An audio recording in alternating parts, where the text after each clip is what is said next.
சோட்டானைக்கரை அம்மன், பகவதி அம்மன பார்த்துட்டு லஞ்ச்லாம் சாப்பிட்டுட்டு ஈவினிங் போல ஒரு 4:00 போல நாங்க வந்து ரூமுக்கு வந்துட்டோம். ஊருங்க அது. என்ன வைபு! குருவாயூர் செம்மையா இருந்துச்சு. சூப்பரா.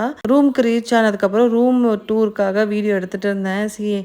இது எடுக்கப்போ தான் நான் பார்க்குறேன் என் ஹஸ்பண்டும் என் பையனும் எப்படி ஒளிஞ்சிட்ருப்பாங்க. உள்ளயே வராம அப்படியே அங்கேயே டோர் கிட்டயே நின்னுட்டு இருந்தாங்கன்ட்டு. ஸோ இது பார்க்கும்போது ரொம்ப ஹாப்பியா இருந்தது. ஓகே என்ன மாதிரி சப்போர்ட் பண்றாங்க அப்படின்ட்டு. ஏன்னா நெறைய பேர் வந்து வீடியோல ஃபேஸ் காட்டி பண்ணுறதுக்கு அலோவ் பண்ணியிருக்க மாட்டாங்க. இதுவே நான் மேரேஜ்க்கு முன்னாடி இந்த மாரி இன்ஸ்டாலயோ, இல்ல யூடியூப்லயோ வீடியோ போடுறேன்னா, கண்டிப்பா என் அம்மா ஒத்துருக்க மாட்டாங்க. இப்பவே எங்க அம்மா ஒத்துக்க மாட்டாங்க தான். "இதெல்லாம் தேவையில்லாத வேலை நீ பண்ணிட்டுருக்க" அப்படின்னு தான் சொல்லுவாங்க.